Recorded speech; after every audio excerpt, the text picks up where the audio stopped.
ओम श्री मंगलनाथाय नमः. ओम श्री साईनाथाय नमः. समर्थ सद्गुरु श्री गजानन महाराज की जय. ओम श्री सद्गुरु महाराज की जय. नमस्कार मंडळी, आमच्या या मंगल सुमने सिरीजमध्ये आपल्या सगळ्यांचं स्वागत आहे. आणि या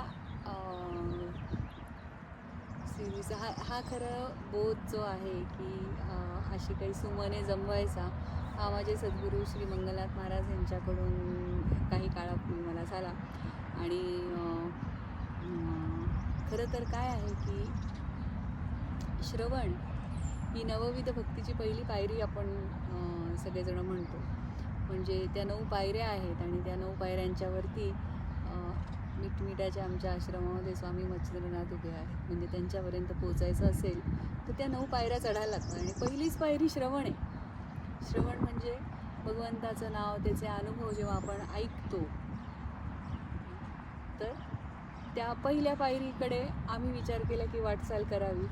आणि माझ्या आजूबाजूच्या काही मैत्रिणी आहेत, त्यांना मी रीच आउट केलं. म्हटलं आपल्यासारख्या सामान्य लोकांना काही भगवंताच्या कृपेचे असामान्य अनुभव असतील आणि ते जर का तुम्हाला आमच्याबरोबर शेअर करण्यात इंटरेस्ट असेल तर we welcome you to this series मंगल सुमने. याच्यामध्ये आपल्याबरोबर घडलेले सामान्य लोकांबरोबर, तुमच्या आमच्यासारख्या लोकांबरोबर घडलेले जे मंगलमय प्रसंग आहेत ते आम्ही शेअर करतो आहे. त्याचा उद्देश खरं तर सगळ्यांपर्यंत माहिती पोचवण्यापेक्षाही असं आहे की हा मेमोरेबली क्रिएट करून ठेवायचा. आता जसं आपण बघतो की गजानन महाराजांच्या पोथीमध्ये त्यांचे समकालीन असलेले भक्त आहेत, त्यांचे अनुभव आहेत ते लिहिलेले आहेत. साईनाथांच्या पोथीमध्ये, साईचरित्रामध्ये त्यांच्या समकालीन जे होते त्यांचे अनुभव लिहिलेले. आणि खरं आम्ही विचार केला म्हणजे हे अनुभव जे लोकांना येतात, भगवंत ज्या स्वरूपात अनुभव देतो आपल्याला, त्याला फार महत्त्व आहे. कारण पोथीमध्ये पण ते दिलेले आहेत. म्हणून मग आम्ही विचार केला की आपले अनुभव आपण ह्या व्हिडिओ स्वरूपात कैद करूया. आणि त्या विचारधारेतून खरं ही मंगल सुमने ही सिरीज आम्ही त्याच्याकडे वाटचाल केली.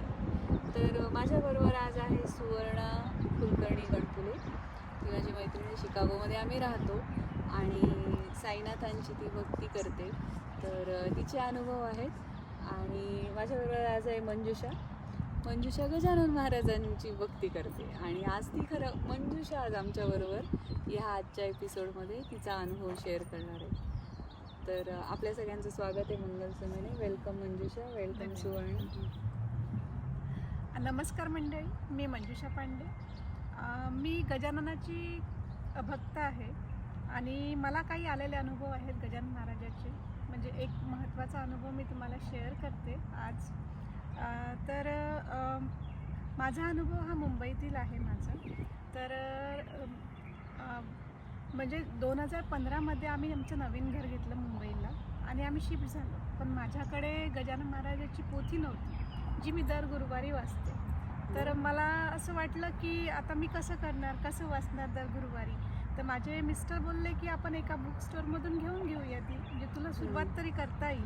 पण माझी अशी इच्छा होती की मला जी पोथी असावी ती शेगाववरून आलेलीच असावी. तर मी माझ्या गजानन महाराजांना म्हटलं की मला कुठून तरी कसं तरी मिळू दे ते बुक, मला पुस्तक मला मिळू दे गजानन विजय अध्यायाचं. तर काय झालं की माझं सासर आहे बुलढाणा. तर तिथले एक परिचित आहे आमचे की ते दर आठवड्याला एक पायीवारी करतात शेगावची. आणि ते म्हणजे जॉब करतात. पण संध्याकाळ झाली की जेवण वगैरे करून ते निघतात पायी चालायला आणि सकाळी शेगावला पोचतात आणि दर्शन वगैरे घेऊन संध्याकाळी परत निघून येतात. तर त्यांना तिथल्या संस्थानामधून काही म्हणजे ह्या पोथी ज्या असतात त्या मिळतात किंवा मूर्ती मिळतात किंवा म्हणजे फोटो मिळतात गजानन महाराजचे. तर त्यांना असं असतं की ज्यांना मनातून त्याची ओढ आहे त्यांनाच ते देतात. असं नाही की कोणाला पण देऊन टाकतात, असं नाही.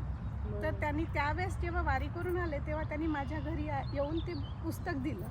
बरोबर. आणि ते मला मिळालं. काय बोलते. तर म्हणजे मला असं वाटलं की हे गजानन महाराजांनी स्वतःहून त्यांना बुद्धी दिली की चला तुम्ही यांच्या घरी जा, यांना द्या. म्हणजे आणि माझ्या सासूबाईंना माहीत होतं की मला पाहिजे आहे ते, त्यांनी मला आणून दिलं ते. मुंबईला. छान, खूप सुंदर. त्यामुळे आणि ते खूपच माझ्या अद्भुत. घरी आहे. म्हणजे असं वाटतं की मला हे गजानन महाराजांनी पाठवलेलं आहे. तर माझी खूपच श्रद्धा आहे गजानन महाराजावर. अप्रतिम. आणि ते पुस्तक म्हणजे माझा एकदम जीव की प्राण आहे. तू त्याचा एखादा फोटो दे आपण या व्हिडिओमध्ये त्या ग्रंथाचं. तुझा ॲक्च्युली ना इतिहास काय झालं की मी इथे आली 4 महिन्यासाठीच आली आणि माझं सगळं तिथेच आहे. हो. माझ्या मुंबईला. मुंबईच्या आणि माझा एक प्रवास एक्सटेंड झाला इथला. बरं. तर त्यामुळे ते मुंबईला आहे. पण माझ्याकडे जर काही फोटो असेल त्याचा तर मी नक्की शेअर नक्की करेन. शेअर कर.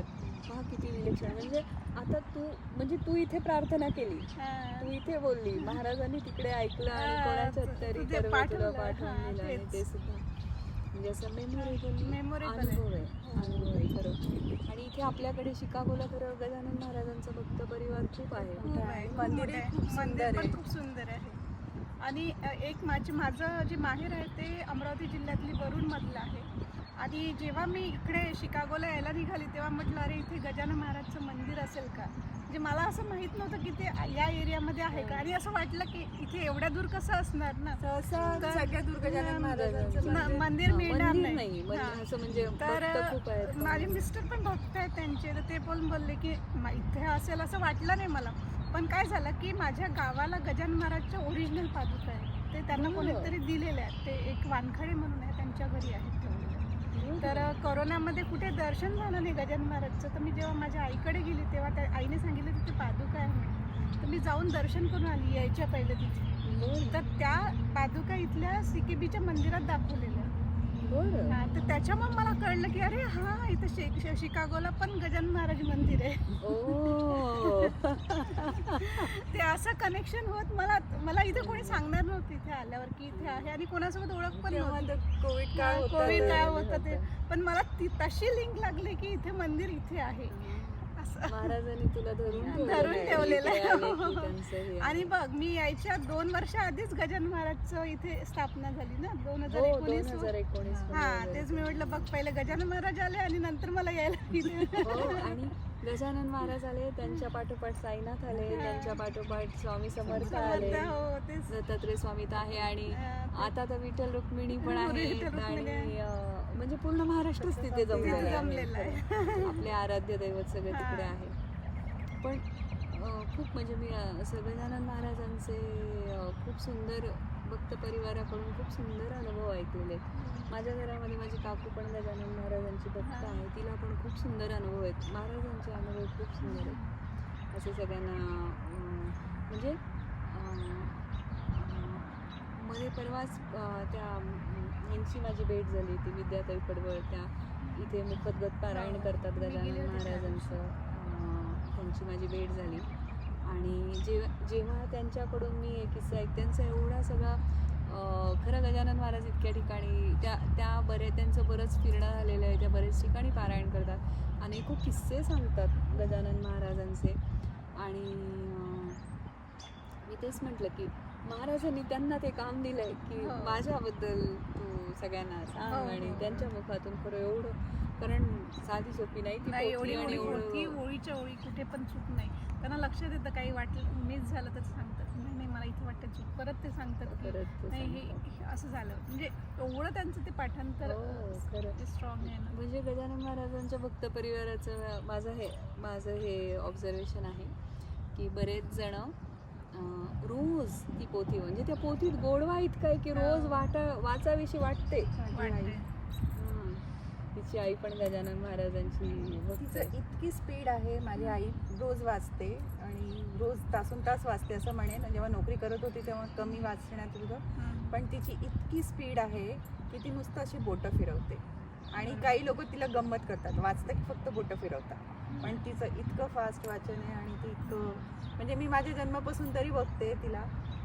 एवढे वर्ष झाले तिला रोज. तर कुठे ना कुठे गजानन महाराजांची कृपा आम्हा सर्वांवर आहे. अशीच राहावं. खरंच आहे. आणि आपल्याकडे असे काही